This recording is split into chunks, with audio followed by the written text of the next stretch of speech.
Hey, what's up guys? So in today's video, I'll be doing a comparison video with the KEF Q100 in comparison to the KEF Q150s. Now, both of these speakers are from KEF, a British speaker manufacturer, but the KEF Q150 is the newest revision of their Q line. So what changed in this new revision, and is it worth the money or upgrading from the Q100s to the Q150s?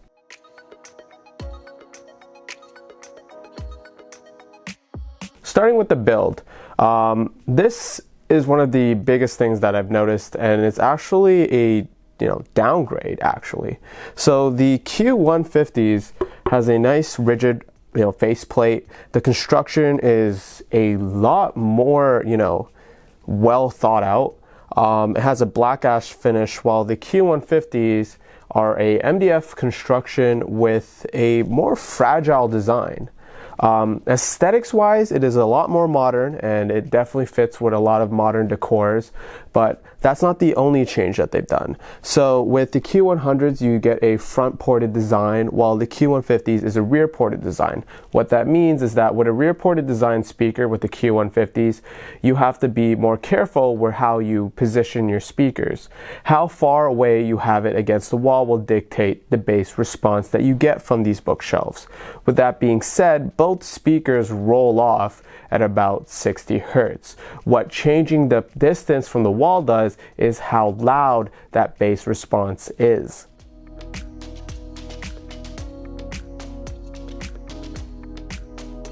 With the Q100s, with a front ported design, you can have it very close to the wall without the bass becoming boomy, which is great if you want to use this in a desk environment or a near field environment altogether.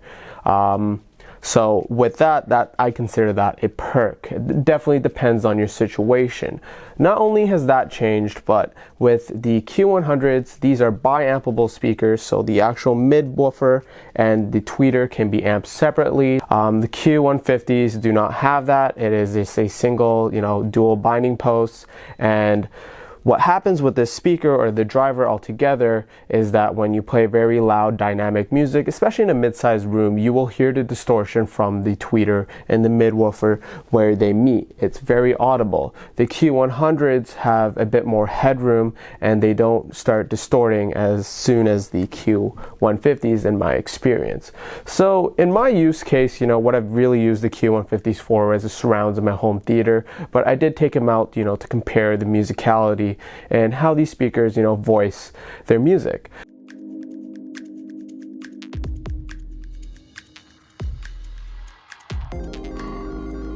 From listening to both of these, I've noticed is that the Q100s are not only able to get louder, but it's a more warmer sound. It's not as refined as the Q150s, especially when it comes to the top end. By no means is it LS50 detail or R series. The way I'd put it is that the Q100s are a more warm but a tad bit laid back of a sound, similar to the R100s I use in my little desk setup. The Q150s are a tad bit more like the LS50s when it comes down to the treble, where it's a bit more of a revealing speaker. The mid-range is almost exactly the same. It's the same kind of house sound that KEF gives.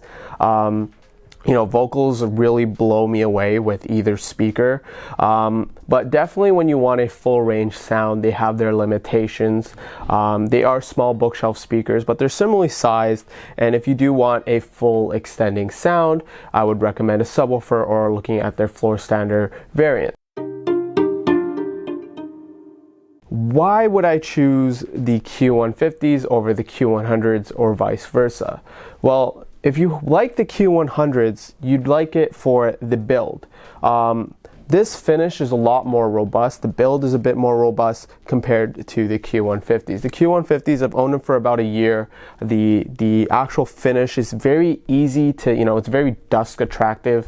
It attracts a lot of dust. Marks are very visible with this coating, and the edges are very sharp and prone to, getting hit. let me put it this way. If you were to somehow have an accident with the Q150s and they drop, the damage will be permanent, it'll be an eyesore, and it actually happened to one of my pairs. With the Q100s, the build, the weight, it's quite a bit more hefty than the Q150s, and the build is just a lot more resilient through the time. I'm not sure how the Q150s will last. Definitely the finish isn't exactly an upgrade. The Q150s are definitely a more reference and natural sound. The new driver definitely does that, but I don't think it's an improvement over the Q100s. Especially at the price point that they're at. Now, with the Q100s being discontinued, they are, you're able to pick them up at lower prices than the Q150s. And with that being said, I can't wholeheartedly recommend the Q150s over the Q100s. Another thing I have to mention is that the Q100s also come with a grill. Now, with these speakers and, the beautiful coaxial design, you might not want to put the grills on, but it's an extra, perk of the Q100s. So it really comes down to, what do you prefer? Are you willing to spend the extra money for the clean aesthetic of the Q150s? Or would you want to save the money and have the convenience of the Q100s?